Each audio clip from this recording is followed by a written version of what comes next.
Asianet ಸುವರ್ಣ ನ್ಯೂಸ್ನಲ್ಲಿ ದಾಖಲೆ ಸಹಿತ ಸುದ್ದಿ ಸ್ಫೋಟ. ಮತ್ತೊಮ್ಮೆ ಸುದ್ದಿಯಲ್ಲಿದ್ದಾರೆ ಭವಾನಿ ರೇವಣ್ಣ ಮತ್ತು ಪುತ್ರ ಪ್ರಜ್ವಲ್ ರೇವಣ್ಣ. ಏಷ್ಯಾನೆಟ್ ಸುವರ್ಣ ನ್ಯೂಸ್ ಎದುರು ಎಳೆಯಾಗಿ ಘಟನೆಯನ್ನ ಬಿಚ್ಚಿಟ್ಟಿದ್ದಾರೆ ಪ್ರಜ್ವಲ್ ಡ್ರೈವರ್ ಕಾರ್ತಿಕ್ ಹೆಸರಲ್ಲಿದ್ದಂತಹ 13 ಎಕರೆ ಜಮೀನನ್ನ ಬರೆಸ್ಕೊಂಡ್ರ ಅಮ್ಮ ಮಗ. ತನ್ನ ಹೆಸರಲ್ಲಿದ್ದಂತಹ ಜಮೀನನ್ನ ಅಮ್ಮ ಮಗ ಬರೆಸ್ಕೊಂಡ್ರು, ನಮಗೆ ಚಿತ್ರಹಿಂಸೆ ಕೊಟ್ರು ಅಂತ ಕಾರ್ತಿಕ್ ಆರೋಪ ಮಾಡ್ತಿದ್ದಾರೆ. ಕಾರ್ತಿಕ್ ನಿಂದ ಕಬಳಿಸಿದ 13 ಎಕರೆ ಜಮೀನನ್ನ ಯಾರಿಗೆ ಕೊಟ್ರು ಗೊತ್ತಾ?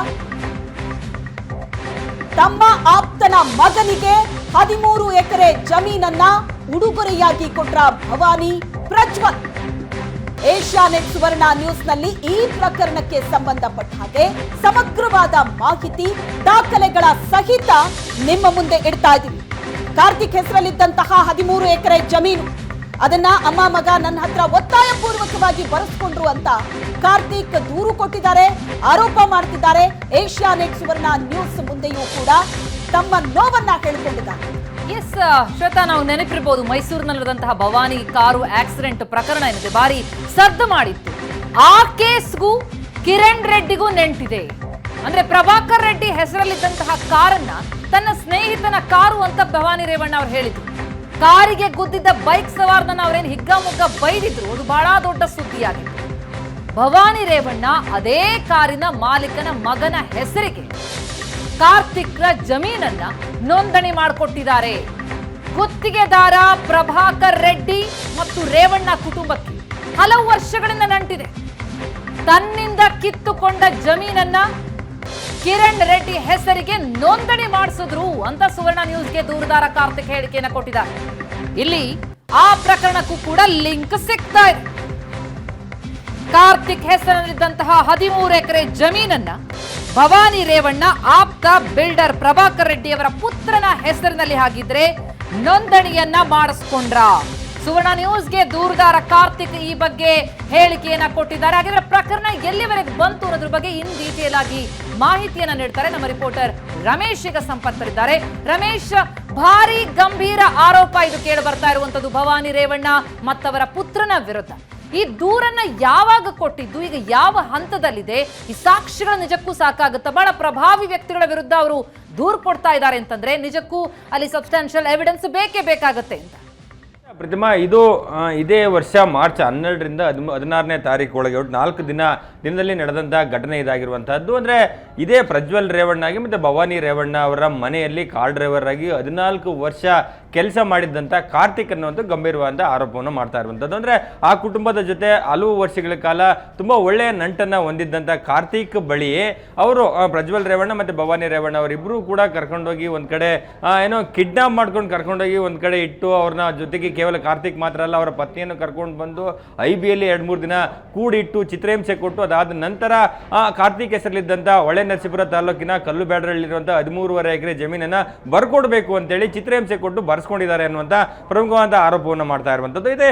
ಇದಕ್ಕೆ ಸಂಬಂಧಪಟ್ಟಂತೆ ಅಂದರೆ ಘಟನೆ ನಡೆದು ಇಲ್ಲಿಗೆ 9 ತಿಂಗಳಾಗಿರುವಂಥದ್ದು. 9 ತಿಂಗಳ ನಂತರ ಈಗ ಯಾಕೆ ಸದ್ದು ಮಾಡ್ತಾ ಇದೆ ಅನ್ನುವಂಥದ್ದು ನೋಡ್ತಾ ಹೋದ್ರೆ ಇದಕ್ಕೆ ಸಂಬಂಧಪಟ್ಟಂತೆ ಆತ ಎಲ್ಲ ಒಂದು ಕಡೆ ಇದು ದೊಡ್ಡ ಇಶ್ಯೂ ಮಾಡೋದಕ್ಕಿಂತ ಅಲ್ಲಿ ಲೋಕಲ್ ಪೊಲೀಸ್ ಸ್ಟೇಷನ್ಲಿ ಕಂಪ್ಲೇಂಟ್ ಅನ್ನು ಕೊಟ್ಟು ತನ್ನ ಜಮೀನನ್ನು ವಾಪಸ್ ಪಡ್ಕೊಳ್ಳಿಕ್ಕೆ ಕಾರ್ತಿಕ್ ಸಾಕಷ್ಟು ಪ್ರಯತ್ನವನ್ನು ಮಾಡಿದ್ರು. ಆದರೆ ಏನು ಕಾರ್ತಿಕ್ ಪತ್ನಿ ಶಿಲ್ಪಾರನ್ನ ಕಿಡ್ನಾಪ್ ಮಾಡಿದ CCTV ಏನು ನಮ್ಮ ಸ್ಕ್ರೀನಲ್ಲಿ ನೋಡ್ತಾ ಇದ್ವಿ. ಈ ಒಂದು ಕಿಡ್ನಾಪ್ ಸಂದರ್ಭದಲ್ಲಿ ಅಲ್ಲಿ ಗ್ರಾಮಾಂತರ ಪೊಲೀಸ್ ಠಾಣೆ ಆಗಿರುವಂಥ ವಿನಯ್ ಕುಮಾರ್ ಅವರೇ ಖುದ್ದಾಗಿ ಹೋಗಿ ಕರ್ಕೊಂಡು ಬಂದು ರೇವಣ್ಣ ಅವರ ಫ್ಯಾಮಿಲಿಗೆ ಸಹಾಯವನ್ನು ಮಾಡಿದ್ದಾರೆ. ಹಾಗಾಗಿ ಲೋಕಲ್ ಪೊಲೀಸರು ಯಾರು ಕೂಡ ಇವರ ಕಂಪ್ಲೇಂಟ್ ಅನ್ನು ತೆಗೆದುಕೊಳ್ಳೋದಿಲ್ಲ, ಅಲ್ಲಿ FIR ಆಗಲ್ಲ. ಅದಾದ ನಂತರ ಹಾಸನ ಜಿಲ್ಲಾ SP ಗೆ ಮತ್ತೆ ದಕ್ಷಿಣ ವಿಭಾಗ IG ಆಗಿರುವಂಥ ಬೋರ್ಲಿಂಗ್ ಅವರು ಕೂಡ ಅವರು ಒಂದು ಕಂಪ್ಲೇಂಟನ್ನು ಕೊಡ್ತಾರೆ. ಕಂಪ್ಲೇಂಟ್ ಕೊಟ್ಟ ನಂತರ ಅಲ್ಲೂ ತಡ ಆದ ನಂತರ DG and IG ಕಂಪ್ಲೇಂಟನ್ನು ಕೊಡ್ತಾರೆ.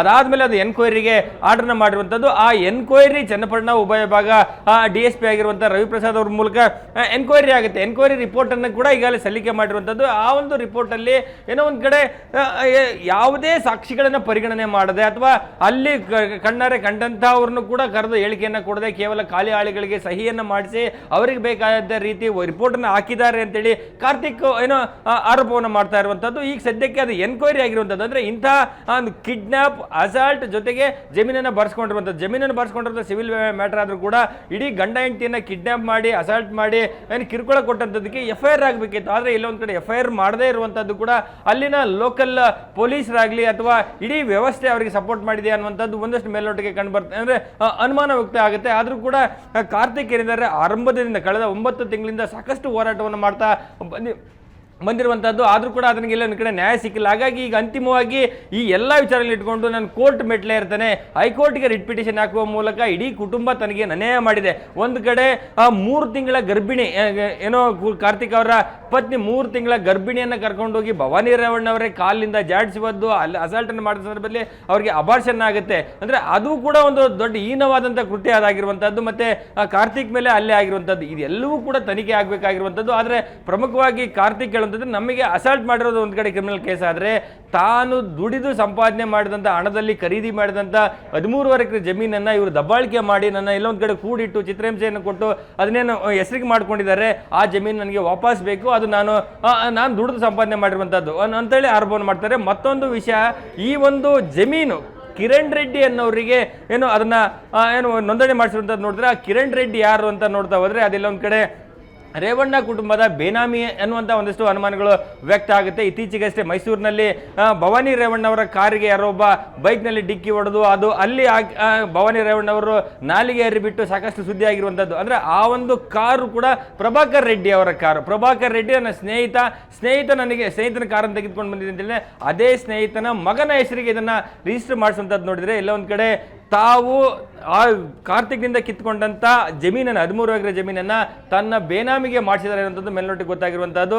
ಸೊ ಹಾಗಾಗಿ ಕಾರ್ತಿಕ್ ಎಲ್ಲ ಒಂದು ಕಡೆ ಸ್ಥಳೀಯ ಪೊಲೀಸರ ಮೇಲೆ ನಂಬಿಕೆ ಇಲ್ಲ. ಹಾಗಾಗಿ ನಾನು ಹೈಕೋರ್ಟ್ಗೆ ಹೋಗಿ ಹೈಕೋರ್ಟ್ ಮೂಲಕ ಒಂದು ಆದೇಶವನ್ನು ಪಡ್ಕೊಂಡು ಈ ಒಂದು ಪ್ರಕರಣವನ್ನು ಗಂಭೀರವಾಗಿ ತನಿಖೆಯನ್ನು ಮಾಡಬೇಕು ಅನ್ನುವಂಥದ್ದು. ಯಾಕೆಂದರೆ ಇಲ್ಲಿಯವರೆಗೆ ಕೇವಲ ಎನ್ಕ್ವೈರಿ ಅನ್ನುವಂಥ ಹೆಸರಲ್ಲಿ ಯಾವುದನ್ನೂ ಸರಿಯಾಗಿ ಸಾಕ್ಷಿಗಳನ್ನ ಪರಿಗಣಿಸದೆ, ಸಾಕ್ಷಿಗಳನ್ನು ವಿಚಾರಣೆಯನ್ನು ಮಾಡದೆ, ಕೇವಲ ಆ ರೀತಿಯಾದಂಥ ಸಾಕ್ಷಿಗಳಿಲ್ಲ ಅನ್ನುವಂಥ ರೀತಿ ರಿಪೋರ್ಟನ್ನು ಕೊಡ್ತಿದ್ರೆ ಅದು ಸರಿಯಲ್ಲ ಅನ್ನುವಂಥದ್ದನ್ನ ಕಾರ್ತಿಕ್ ಆರೋಪ ಮಾಡ್ತಾ ಇರುವಂಥದ್ದು. ಮತ್ತೆ ಈ ಪ್ರಕರಣ ಮುಂದೆ ಇನ್ಯಾವ ತಿರುವನ್ನು ಪಡ್ಕೊಳ್ಳುತ್ತೆ, ಹೈಕೋರ್ಟ್ಗೆ ಹೋಗಿದ್ದೆ ಅದರಲ್ಲಿ ಈ ಪ್ರಕರಣ ಮತ್ತೊಂದು ವಿಶೇಷವಾದಂತ ಒಂದು ಆಯಾಮವನ್ನು ಪಡ್ಕೊಳ್ಳುವಂತ ಸಾಧ್ಯತೆಗಳು ಹೆಚ್ಚಾಗಿರುವಂತಹದ್ದು. ಪ್ರತಿಮಾ, ಥ್ಯಾಂಕ್ ಯು.